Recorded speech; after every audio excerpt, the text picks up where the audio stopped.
So, welcome back to another installment of This or That Movies. In this series, I pit two movies against each other, see which of them is more popular among audiences, and force my journalist colleagues to reveal whether they agree with public opinion or not. I am Jeanette, an entertainment journalist and critic, and this is my friend Nick, also an entertainment journalist and critic. Hello. Hello. I came out of frame and I came into frame because I wanted to try something different. I don't think it worked like I hoped though, but hello everyone. I was impressed. I can't speak for anybody else, but I was impressed. Of course, Nick's back, fan favorite. Always happy to talk to Nick about horror, although I guess some people would say that maybe these movies aren't horror, maybe they're sci-fi. I would put like Jurassic Park and Jurassic World and Fallen Kingdom into like sci-fi horror. I would probably put this later sequels into more action horror, action adventure. But I mean, I can't not have The Thing and Jurassic Park in the same conversation of sci-fi horror, personally. Yeah, that's a really good point. Valid. Definitely valid. But yeah, that's a great segue because yeah, we're comparing two of Jurassic Park's maligned sequels, Jurassic Park 2, well, technically The Lost World, Jurassic Park 1997, and Jurassic Park 3, 2001. Oh my God, was it 97? Did they wait that many years to make a sequel? I believe so. Well, because is it Crichton? Is that how you pronounce his name? I think so. I think it's Crichton. I say Crichton. Okay. Yeah, I believe because Michael Crichton, didn't he like write the book after the movie? Yeah, it was 97 too. It's one of those things, like these movies have been so ingrained in my childhood that I never really thought about dates, but yeah, 97, 93 to 97. And yeah, they killed Ian Malcolm in the first book. And then they were like, we're making a second movie. And then I don't know if they were making the movie and they were just like, write a book too. I don't really know the details, but like, yeah, he had to bring Malcolm back from the dead. And that was, yeah, it came because of the movie, not the other way around. Yeah, which is really interesting. Yeah, the character was so popular, they were like, resurrect him right now. And yeah, again, like you, I'm not sure if they like, if that was something he just kind of did on his own, or it was like, do this so we can have like a movie tie-in. And I actually don't know. I know you've read Jurassic Park. I don't know if you've read The Lost World. So I'm not sure how much they actually changed from his book to screen. From what I've heard, because the Jurassic books they're actually both ones that I haven't read all the way through. I've read a little bit of Jurassic Park, but it's on my list after I get through Project Hail Mary, probably.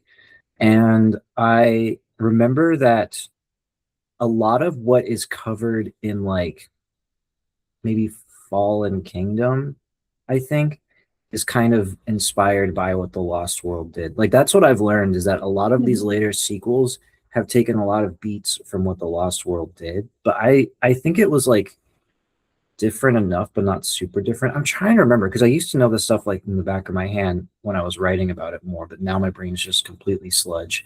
But yeah, I think it is kind of more different than we think from the movies, at least in tone, if anything. Yeah. Okay. I mean, I'm sure there's differences for sure. So to get started, as is the norm around here, I've gathered some data. I've got critical reception, audience scores, and box office profits, which I will use to deem the audience favorite. After, as part of our new format, we are going to be rating the films ourselves using the acronym RATES. I know, it's very clever. So R is for rewatchability, A is for acting, T is for theme and story, E is for entertainment value, and S, which is kind of our flex category, but we will use for these movies, is special effects. And the metric we're going to use is the scale of 0 to 5. 0 being so terrible, you never want to see it again. It's burning your eyeballs. And 5 is it's the best thing you've ever seen. Give me more. But before I unveil the audience favorite, do you have any guesses as to which of these movies you think is more popular? Well, we did say we were doing Jurassic Park 3, right? I zoned out for a second, maybe.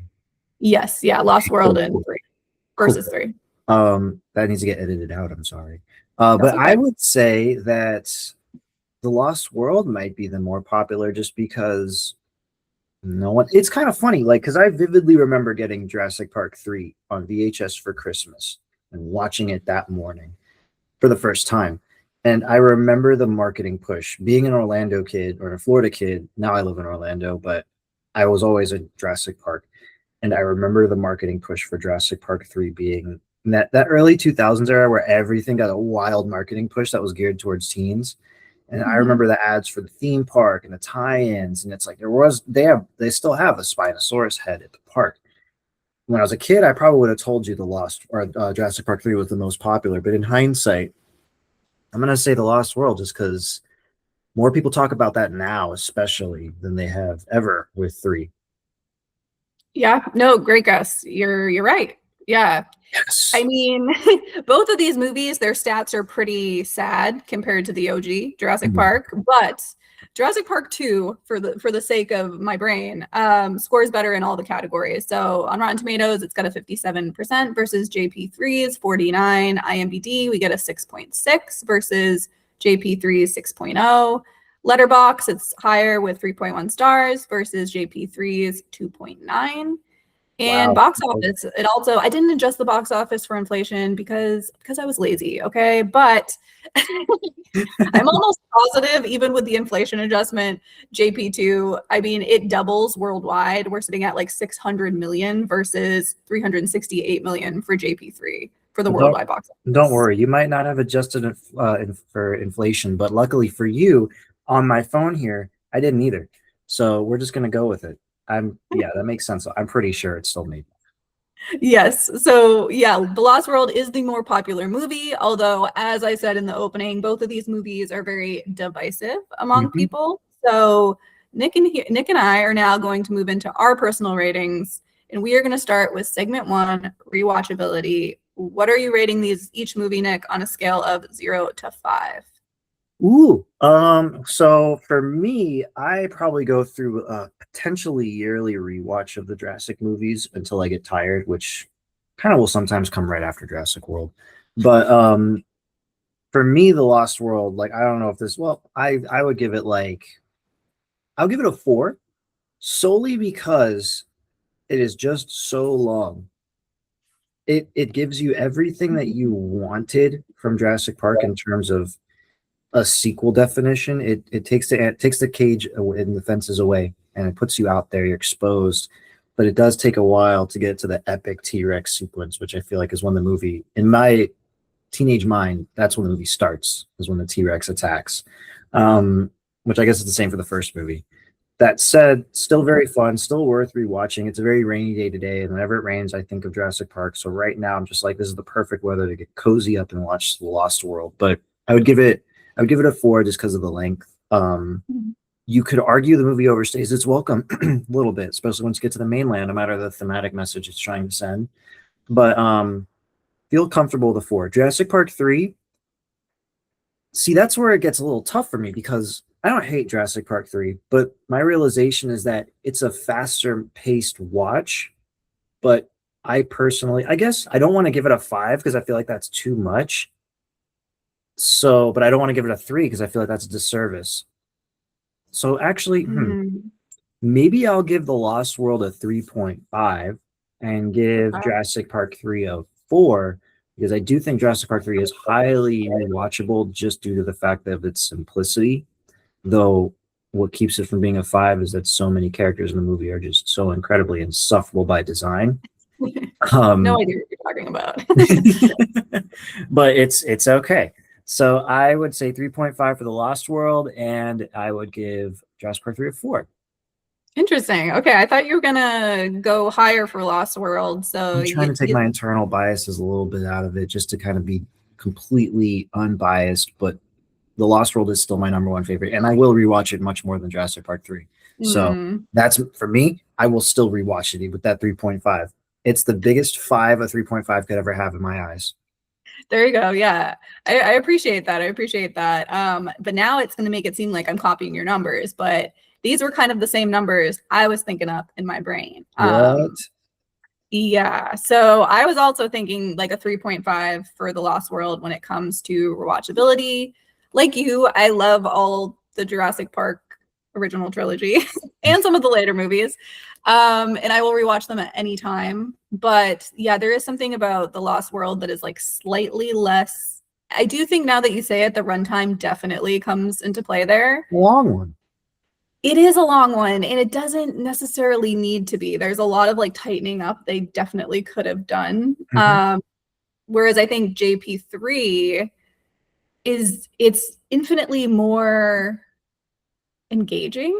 It's just like nonstop action. And so I Yeah, got a lot of nostalgia for these movies. And I think when you're mhm. a little kid watching these, it's like, of course, you want to just see like the constant, dinosaur fights and running and whatever. And so I think for me, JP3 has always been like the movie that I'm like more excited to watch. That's fair. I mean, like, because Spielberg doesn't really make sequels for starters.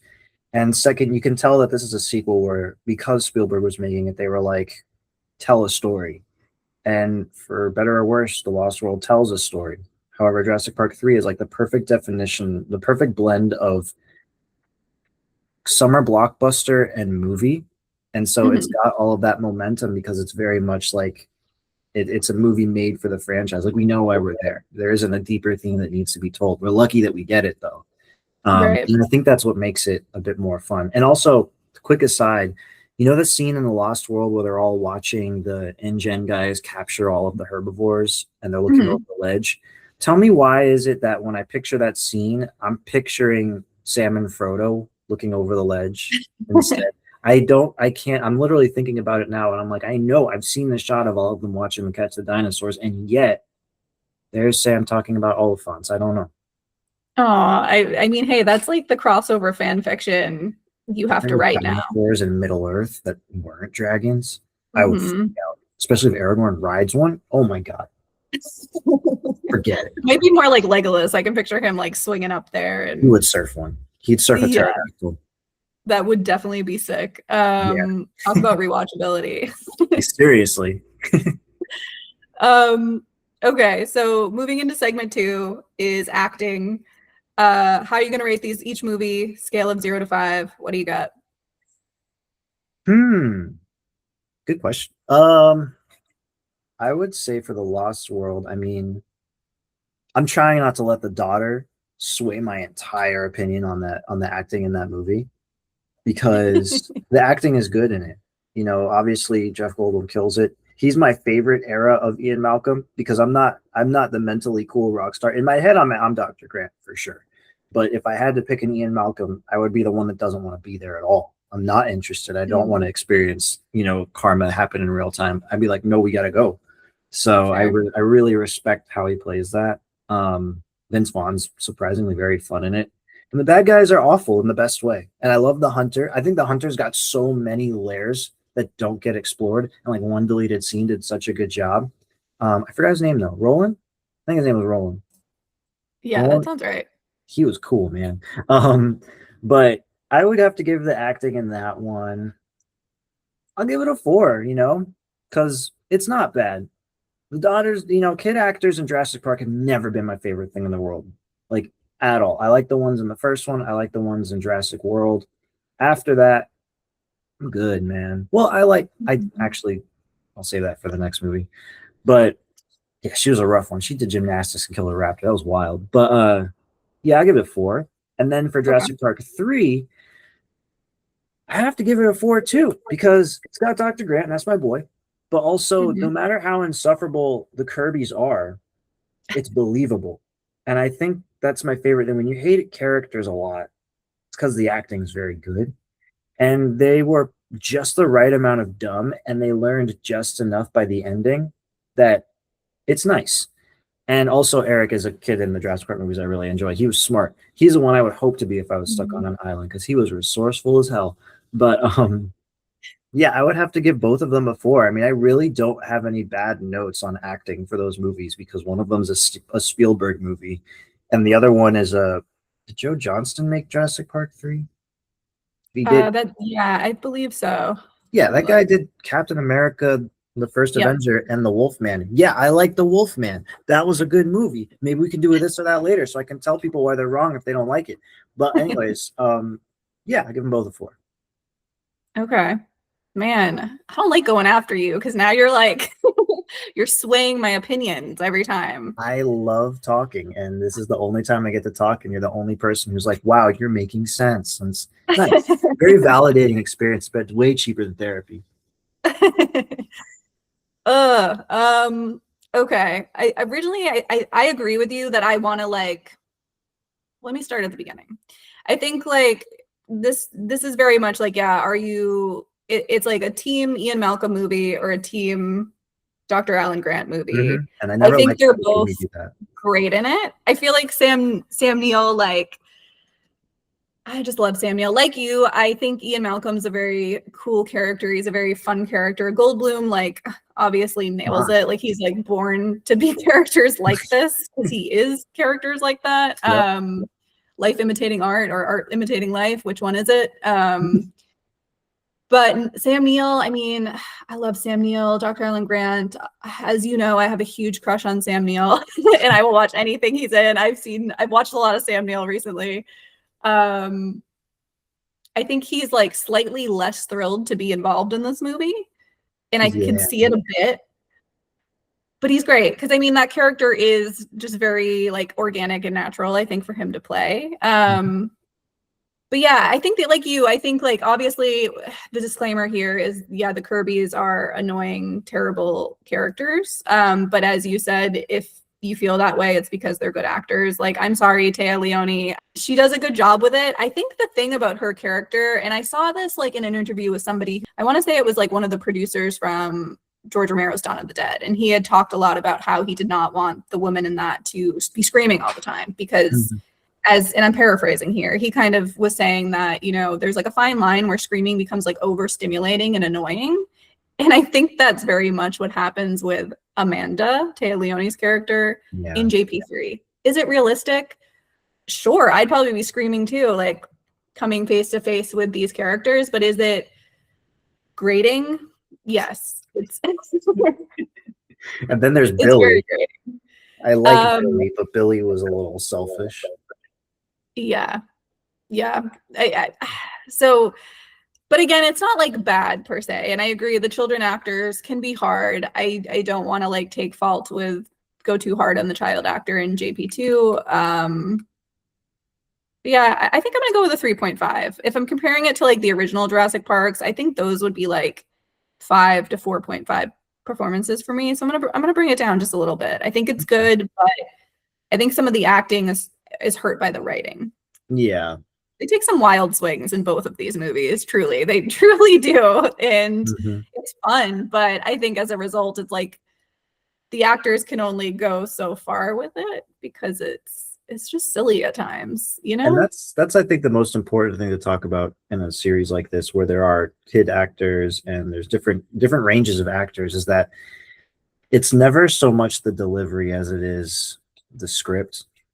Like, exactly. And that's the thing, is it's like no matter how annoying a character is, that's never a knock on the performance of the actor, which is really weird to say because we're talking about acting. But I only say that going based off the fact that I have had faith in Vin Jones's Iron Fist from the MCU forever, knowing I hate that first season and it was trash and it really wrecked the character. But I'm like, now he's back. Now y'all can see that this guy is a good actor in a bad situation. And I think that's what a lot of these dilemmas come from, unless it's The Room. Now that movie's just got some bad acting in it, but that's why we love The Room. So exactly. Yeah. I totally couldn't have said it better myself. Obviously not a knock on the actors at all, but more of the script and what they got to work with. And whoever, I should look it up, decided to pen Jurassic Park 3's characters the way they did, they should possibly be jailed. I can look up, and that I will look up because I want to know who wrote the movie. And I feel like I know who wrote the movie, but now I just got to be sure. Peter Buchman, Alexander Payne, and Jim Taylor. See, this also makes me nervous because there's like a lot of people involved, and I'm sure that can definitely also. We all know how much that's hurt series and movies in the past. 3 writers for one movie that barely breaks 2 hours. That's a lot. Yeah, no, it's a bit wild. I think Jurassic Park 3 had kind of like a lot of production troubles, if my memory serves me right, where like no one really wanted it made, but they also did. And I think you can feel some of that like disjointedness come through. Absolutely. But yeah, let's go on to segment 3. Speaking of writing, I'm gonna ask you what you would grade great. What you would grade theme and story for each of these movies, 0 to 5. Oh, this is gonna be fun. I love picking things up when I watch these movies. So I'm full disclosure, I'm probably just gonna give The Lost World a 5 because Okay. I Bold. love the scene right before Malcolm has to, like, the whole scene when Malcolm is at John Hammond's mansion to when he Mhm. leaves, except for the little, like, it's a rescue operation line. I love that as like a nerd. I just think it's fun because it's like a call to action, but realistically, I can understand the corniness. No, what I love is the fact that you see Lexington from the first movie and they are still traumatized without really speaking about it, about what happened. They don't want to talk about it. I love that. And then you see, like, I guess Hammond was on his deathbed. Very lively for a guy on his deathbed. So I just assumed he Yeah. was sick. But you see, like, how even when I forgot the guy's name, his nephew, I think it was, the annoying one that gets eaten by the baby Rex, he looks at the incident at Jurassic Park in terms of numbers and figures, and it's Malcolm that has to Mhm. remind him, no, that's not what that was. People died. And then I love the fact that when Hammond is talking about Isla Sorna and the mission and everything going on, you can tell he's still trying. He never really learned any lessons, and his manic excitement kind of gets the better of him in many ways. And I love how Malcolm is the one who has to ground him and remind him that what you did was play God. You played the game and you lost. You can't, I don't know what you're trying to do, but you need to stop. And then you go through the whole movie, and I love the idea of, like, man still not trying to, still failing at taming nature. And then at the end, Hammond just says, let's leave him alone.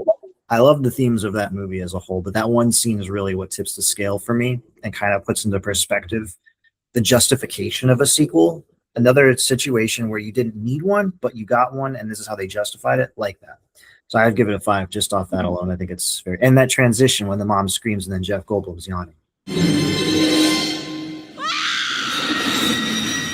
It doesn't really have anything to do with story and theme. Man, oh man, did it do the work for me. Um, and then Valid. then there's the Jurassic Park 3. I mean, as far as themes and story, I feel like I want to give it like and with Jurassic Park movies, everyone, I'm sorry, I might be a little biased with high numbers. It's going to be hard for me to give it a super low one, but I feel like in this case, I'm teetering on like a 3.5 or 4 because it's much more of a simplistic movie in terms of story, and that works, but it doesn't really justify why it exists. However, the one thing I do like is that we learn a little more about Site B and how much they were doing, and the idea that, with Billy's decision to take the raptor eggs, it showcases the greed of humanity. Like, I feel like the movie went for this and didn't intend it because it was so deceptively smart and interesting in the idea of, I personally, I feel like Billy should have died to learn the lesson, even though I liked his Yeah. character. But the idea that, like, he saw these things with nothing more than dollar signs to save, and honestly, a noble cause to save Grant's whole project and keep the funding going, and yet doing it the wrong way. And then the pterodactyls flying out, kind of leaving a bit of an open cliffhanger of where did they go, but also showing and kind of teasing and further justifying later sequels. So it's like the movie that didn't really have a place kind of sets up everything moving forward without it even realizing, because eventually dinosaurs would reach the mainland. So I gotta give it like a 3.5 or 4 because I feel like it didn't fail. It's like the picture of Michael Scott shaking the boss's hand but not knowing what's going on. I feel like that's Mhm. Jurassic Park 3. Did a lot of good stuff, and I don't even know if it realized it, but I did like what it did. So I'll give it like a 3.5 or 4. A I'll give it a 4 to be nice because I love these movies, like I said. But yeah, that's Okay. around that. No, I want to skew high with numbers too, just because, like, yeah, am I drunk off nostalgia? Absolutely. Like, I'm not gonna say that isn't clouding some of. If I had never seen these movies, like, lived in like a void, and then watch these now at the age I am, I don't know if I'd be grading them quite as high. Again, this is why I don't like going after you. I'm gonna have to go first one of these times because I'm like, man, I mean, you make some good points, and I know that technically speaking, I feel like I agree with you that it's like the stronger story. I think the themes are more like obvious and like presented better. They're So I'm gonna packaged. go, yeah, they're better packaged and they're definitely on brand, but I am gonna go with a 3.5 Okay. for it. I think it's like there's a lot in the story too that's very like a retread of the original. Not that that does not happen in JP3 too, because it very much does, but I don't know what it is about this movie. It kind of, and I know it's riffing a lot off of the Lost World story and like 1930 something movie. Oh yeah. But I like, yeah, but I like to refer to it as the King Kong ending. It kind of just feels like they were like, it's kind of like when franchises go to space. This sort of like bringing giant creature to city is like the equivalent of these type of movies, space movie. Yes. Although bringing dinosaurs to space would be kind of cool. I loved that Doctor Who episode. So there's that. Oh, But I compare that to the time travel idea as well. I feel like a lot of franchises, when you start implementing time travel, after a while, I don't want to say you yeah. completely lost the plot because I love Avengers Endgame, but for a lot of them, it kind of feels like you've completely lost the plot. Yeah, that's how this movie at the end for me, like, yes, is it very cool? Yeah, but it just, I don't know, it doesn't feel really special to me, even though I do agree that it's kind of like a very realistic thing that would probably happen. And that's why I'm going to be an insane person and rank Jurassic Park 3 with a 4.0, just Okay. slightly better. And the reason I do this is because I think, like, especially now with the Jurassic World series out, I find the Jurassic World series, it's like too much. It's like too big scope. It's too next GMO dinosaur creature. And like, yes, I agree many of these things would happen, like the whole plot point about, you know, military involvement and like the buying and trading of dinosaurs for like warfare. Like, yes, that's terrifying. But what I appreciate about Jurassic Park 3, especially now, is like the small scale story. It's more of a story about humans in this setting as opposed to anything else. Like, I think we have the plot of, you know, the Kirby's trying to find their son. You know, they're just, and they're good people, they're annoying people, but they're good people who, you know, are forced to kind of manipulate and persuade and do some questionable things in an effort to find their son. And then we have the B plot with Billy and Dr. Alan Grant, where it's like this, we see kind of Dr. Alan Grant back in that like reluctant kind of mentor role again, where he's like fearful of trusting people and letting someone in. And he does. You can see him kind of form this bond with Billy and appreciate him. And he kind of looks at him a lot and he's like, hey, you and I, and maybe the kid are like the only smart people here. And then for him to betray his trust, it's, you know, and to do kind of like you were saying earlier, in some ways, Billy does exactly what John Hammond does, just on a very small scale. It's like doing something questionable, but for altruistic reasons. Like John Hammond really just wanted to know, bring dinosaurs alive, and wouldn't this be amazing? And Billy's like, wouldn't it be great if I could fund our dig site? But it's like that secondary thing that happens where it's like sometimes those good intentions are tainted by greed and by, you know, human hubris and, you know, playing God. And so we kind of get that on a smaller scale in JP3. And I like that. I just like the simplicity of watching people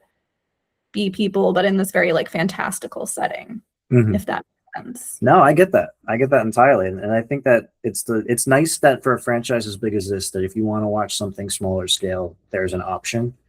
And Jurassic Park 3 is still such a fun time to watch because of those reasons too. So I totally get it. And it's like, when you think in hindsight to the future movies, I like when a franchise grows and evolves and it recontextualizes what came before, because now I think Jurassic Park 3 has a special place because of that. And yeah, I totally get what you're saying. And I also agree with like the points you made with The Lost World, because yeah, we probably didn't need to go to the mainland. I definitely feel like there's a point where if you can tell when it's like this one was for the studio.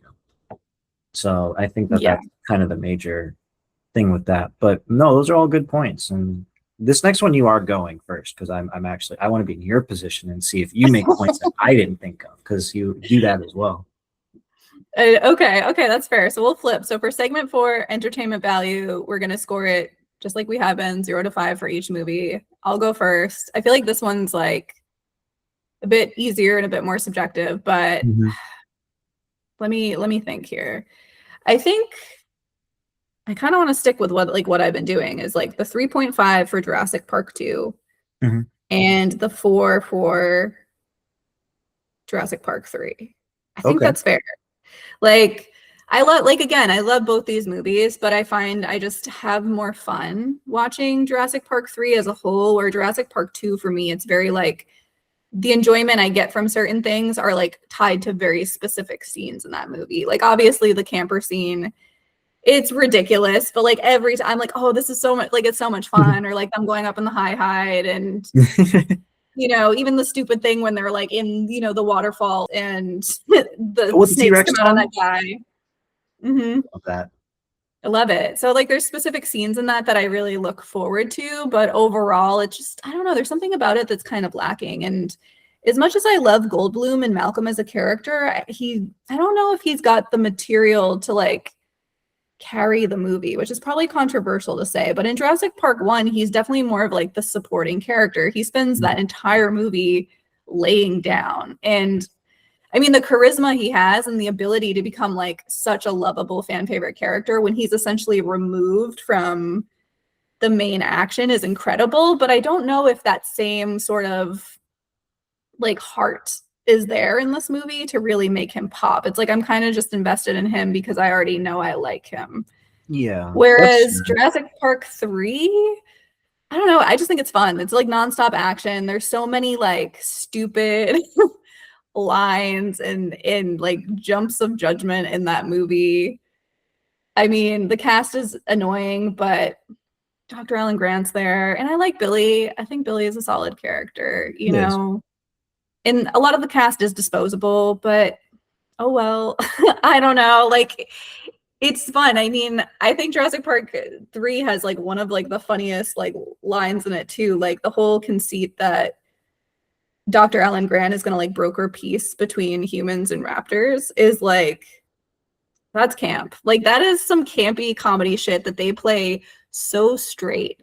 Like Yeah. that scene where he discovers Billy has the eggs and he's like upset and he's like gonna throw them out the window and then he's like no, I'm gonna keep them, and he's like loading them into his bag and Billy looks at him and he's like, well, like what if they catch us with the eggs? And Grant turns to him and gives this like deadly serious monotone like action hero response of like, well, what if they catch us without them, Yeah. so it's like, and I'm like, this is so silly. And then when he gives them over, it's, I don't know, I think it's fun. Even though they kind of do something very similar in The Lost World with the kind of the baby Tyrannosaurus bit of like all of a sudden these dinosaurs are capable of like love and thought and like Yeah. revenge. But I love It's that kind of both of those silly. movies, they set that plot line up from the start, Mhm. raptor communication and T-Rex being paternal, or is that the right word?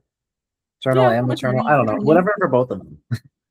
I like that. Yeah, no, it's silly. And I'm like, I don't know if that's like, that would really be the case considering these are like cold-blooded like lizards, but they play it seriously in both of those movies. Mhm. And yeah, even obviously the Spinosaurus just having like the cell phone in his stomach, like that's funny. That's Yes. funny.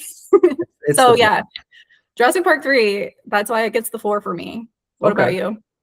So for both of them, I would probably give both of them a 4. But Okay. for various reasons, obviously. Like for The Lost World, I have to give it a 4 for entertainment because you're mentioning kills. I love when the dude gets stepped on by the T-Rex and he's just stuck Mm, to the T-Rex's foot for a while. That cracks me up. But then I also love the suspense of the camper scene. Like you, it's a lot of scenes because the movie is long. It does overstay its welcome. It yeah. Both movies have the opposite problem where one is too long and the other is too short.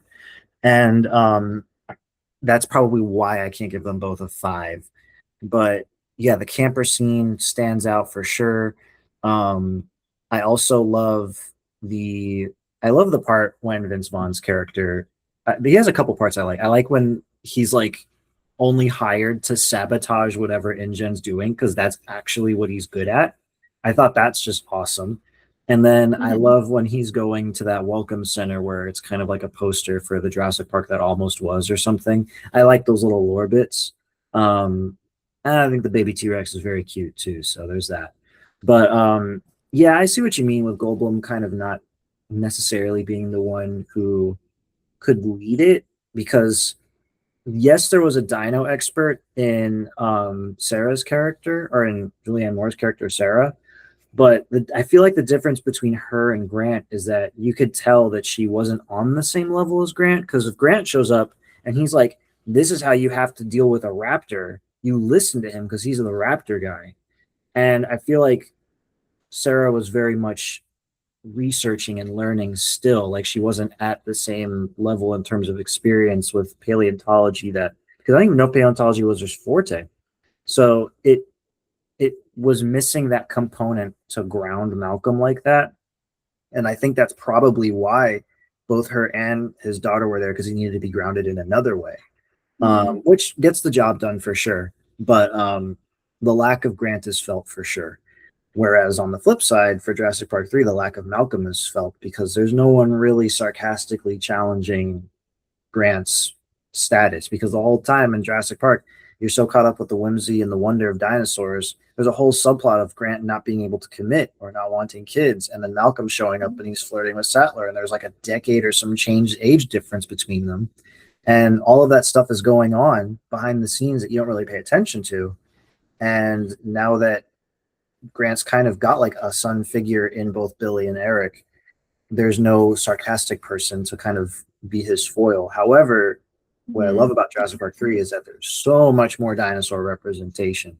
They got the freaking amazing pterodactyl sequence. We've got like the Spinosaurus sequences in general are great. There's an Ankylosaurus, which you just don't see in the movies like at all. And there's another one, I forgot what his name was, but he's got a horn on his nose, and he did not like the smell of the Spinosaurus poop. Oh yeah. And then they tried with the raptors. They tried to be a little more scientifically accurate with the little quills on it. I'm assuming was the alpha of the raptor pack. But yeah, the camp is definitely there for both.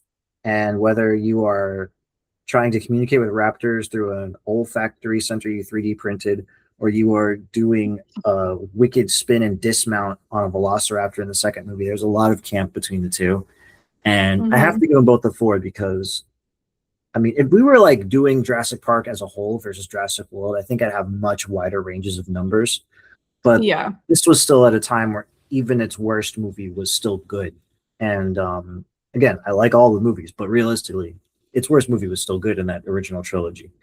And yeah, I mean, I'm always going to keep watching them. I love them so much. So I got to give them a 4, because what makes it not a 5 is not enough for me to never check them out again. Yeah, no, exactly. Yeah, that's how I feel as well. So let's go on to segment 5, which is special effects. You want to go first? No, you can go. Oh, okay. Yeah, I mean, I think so. Again, I kind of feel like for these movies, I might have to like tie them in the special effects category. And I'm thinking like, because it is hard, like you said, if you're comparing them to the original Jurassic Park, I still think the original Jurassic Park has like the best special effects. I think it even looks better than like the new Jurassic World series at points, especially the T-Rex and the rain scene. Like, it looks excellent. So when I'm thinking about that, like I would give the special effects in the original Jurassic Park a 5. So I don't know if I can give the special effects here quite that same love, but I think they're pretty good. I would say maybe like a 4 for each, I think is fair. At times they can look a little like screensavery to me, but I think there's some really good standout scenes. Like the T-Rexes always look pretty great. Like the whole trailer sequence, they look solid. They rip that dude in half, and that's sick. Boy, did they. I still hear the pop sometimes. Wakes you up in a sweat in the middle of the night. R.I.P. Eddie Carr. Yeah, that was brutal. I mean, that's definitely a highlight kill in my opinion from that movie. But JP3, I think like the whole sequence with the Spinosaurus like tossing them around in the water, I think it looks really solid. It looks pretty on par with the T-Rex car scene in the original. And I'd also say the whole like pterodactyl or pterodons, whatever we're calling them. Yeah. The sequence in the like, I absolutely love that scene when they're on the bridge in the atrium and you kind of it crawls out, you know, and it's like in the fog, like, woo, that shit's scary. So yeah, I love that scene. I think it's great. It's one of my favorite scenes in like the entire franchise. I think it was really cool to put them inside like this birdcage atrium. I love it. I know we get more pterodactyl / pterodon action later, but It's not the this same. this is the best. It's not the same. It was brutal. Billy getting like pecked as he's like floating down the Yeah. river. Yeah. Brutal. So yeah, what about you? Well, so for the second one, I feel like, yeah, the original's a 5. And I think that the thing with The Lost World is that it doesn't try to one up. It more so tries to expand on what it already has. So I would give it a 4.5 because Okay. it isn't going to be as good as the first, but they don't try to push the envelope so much as they really just try to work with what they have on a larger scale. So we get moments like, obviously you mentioned the car sequence. It does get, you can tell when they play a little too much, gets a little absurd, like the waterfall at the T-Rex tongue. But then there's the Velociraptor long grass sequence, which I completely can't Yes. believe both of us forgot this entire Yeah, episode. that is a great one. But you see like the animatronic tails, just the idea of them following them, and all you see is the tall grass bending. And then the use of special effects in those scenes is just enough that your mind doesn't struggle. And yet they have a whole puppet, the baby T-Rex, that feels very realistic. And that whole interaction with the Rexes is awesome. The only problem when the special effects does get implemented a lot is in the San Diego sequence, because Mhm. you can't, I mean, what is it? There's the scene where the T-Rex is drinking the water from the pool. That was practical, but a lot of it on the move is special effects, which in 1997, realistically, it's really good for its time. It's still good now, but also you can tell like this is special effects. Um, but the thing that separates it from, say, Jurassic Park 3 or even future entries is that the one thing movies don't do anymore that this one did was implemented practical like debris and things of that nature to sell the special effects. Now everything is just kind Mhm. of fake. But when you have those, like the big 76 ball rolling across the street, like those things make it real, even though your mind knows it's fake. Jurassic Park 3, I would give I would give a 4 for ambition, because it was 2001, 1 year before Spider-Man, a year after X-Men. Yes, my entire timeline is gauged solely on superhero movies. And it was at a time when special effects was at its height of like innovation in terms of growth and exposure. So we got a lot of CG scenes in that movie, and a lot of them didn't work. Honestly, like there was a lot that didn't work. I mean, seeing the Spinosaurus come out of the forest and eat the guy in the tarmac, it was obviously fake, but what made it work again with the practical effects was that blood on the windshield of the plane, letting you know he Yeah. got him. That's the stuff that sells it. However, like they have the one dinosaur with the horn on his nose. You can obviously tell that one's fake when he's smelling the Spinosaur poop. But then you have the massive practical T-Rex eating the corpse that I'm convinced was the baby Rex from the Lost World. Ooh. And because that's just, I love to connect where I can. But that was fully practical. The fight between the Spinosaurus and the T-Rex, which I don't like because the T-Rex is my favorite, and the T-Rex got murked. That was definitely fake. But again, having Grant sit there in the middle, kind of trying, like screaming his brains out while trying not to die and get stepped on, that sold it more. But yeah, when it's fully special effects dinosaurs, it does not work as much as I'd like, but that's because they got really brave and were like, put these dinosaurs in daylight, fully CG. You can't hide anything to sell it more. And I'm glad that they did it, because you have to do it to get to Davy Jones on Pirates of the Caribbean. You have to do those things. So I have to give it at least a 4, because it was ambitious. And what may not have worked then only influenced what would work better in the future. And even then, what didn't work still is good. And that's nice. It was still a time of Jurassic movies where practical effects and computer generated effects were in a proper symbiosis. I wish I could say the same for future movies. But yeah, I mean it's good. It's really good with what it does. I love the practical effects of the Spinosaurus and the raptors and the pterodactyls, pteranodons. Man, we could do a whole episode on the dinosaurs of the Jurassic Park movies. But yeah, Honestly. I would say 4.5 and 4. Okay, fair scores. So we are going to take a minute. We're going to tally up our scores, and we are going to come back with our averages to see which movie we like better. Yep. So we are back with our averages for each movie. So for Jurassic Park 2, Nick gave it an average of 4.2. Stand by it. And I gave it an average of 3.6. So pretty big difference. Big gap. Jurassic Park 3, Nick averaged 4. And I averaged 3.9. So a lot closer there in our opinions on JP3, which is interesting. That's nice. I like that. Yeah, no, same. So according to these averages, Nick's favorite movie is The Lost World Jurassic Park, as if we didn't already know. Yes. And and I am on the opposite end, against Nick, against the audience opinion. It's just hard to be such a rebel, but Jurassic Park 3 is my movie with a 3.9. I didn't even break 4 on it, but almost. And that's the second time where you've gone against the grain that we've done this. Yes, no, we have. So interesting. I know you came in with The Lost World being your favorite movie. I came in with Jurassic Park 3 being my favorite movie. So the numbers definitely reflect that. Before we sign off, is there any specific scene you want to shout out that you didn't get to talk about? Ooh, did I? Let me think. Lost World. No, I think I mentioned everything I liked about The Lost World for sure. Jurassic Park 3. I think I mentioned everything I like. Oh, no, I like the scene in the riverboat when the Spinosaurus attacking and Grant calls Ellie and he's just like saying, "Save me," and he's freaking out. I like the desperation in his voice. I don't know how she got the military on speed dial. That is because her husband or baby daddy, I'm assuming it's her husband. He works for the state.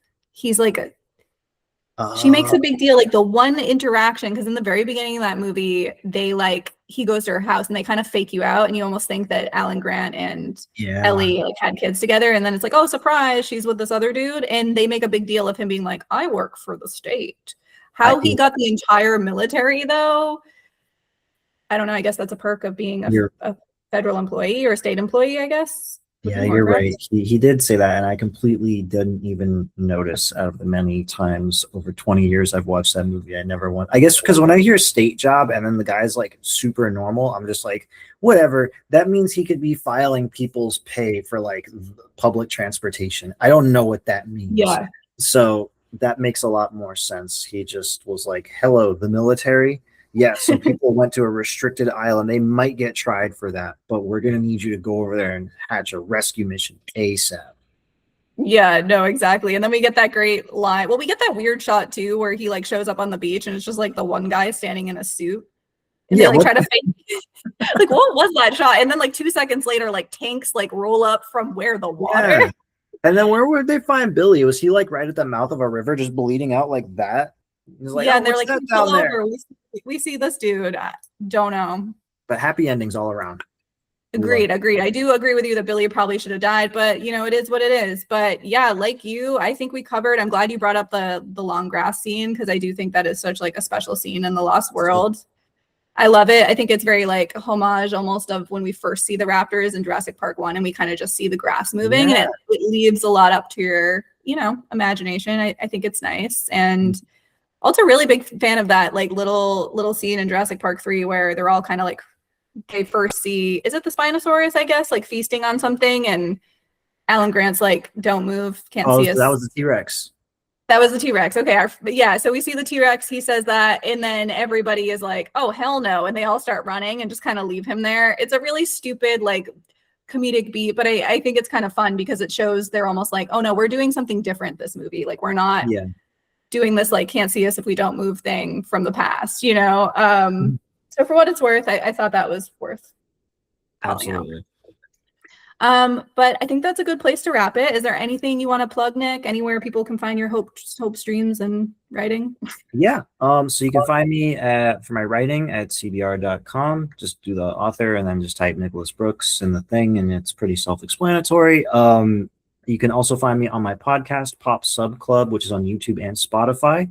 And you can also get a link to it from my Instagram, which is n.brooks94. It's great that we're talking about this episode because I have a guy that I speak to quite frequently, a special effects guy named Mark Viniello, who's worked on the pterodactyl scene from Jurassic Park 3 and was one of the puppets in the movie. And I have many chats, including that chat, on that podcast. So if you want to hear more about Jurassic Park and pterodactyls and things of that nature, those episodes are specifically on Spotify. So you can find those at Pop Sub Club on Spotify. He's like the first episode of the show. So that's where we talked about it. So yeah, I'm glad I remembered that because that is an actual plug. I can actually plug something. So yeah, there we go. I was going to bring it up actually because, as Nick already knows, Mark is so cool. I love those episodes. Genuinely, I'm not just saying it. I went and like followed Mark on Twitter after because he's such a cool guy. So really interesting person to talk about. He's worked on a lot of horror and other, special effects. Oh yeah. Like you've seen Mark's work, I promise you. So yes, go check that out. But just to recap, the more popular movie according to audiences is The Lost World Jurassic Park. Do Nick and I agree? We don't agree with each other, but Nick's a sheeple again and agrees with the audience pick. Glutton for punishment. And I'm going the other way. But as I like to say, nobody is right, nobody is wrong. It's just movies. And I will catch you guys in the next one. Thanks, Nick. Thanks, everybody. Thanks, Jeanette. Take care. Watch out for the dinosaurs.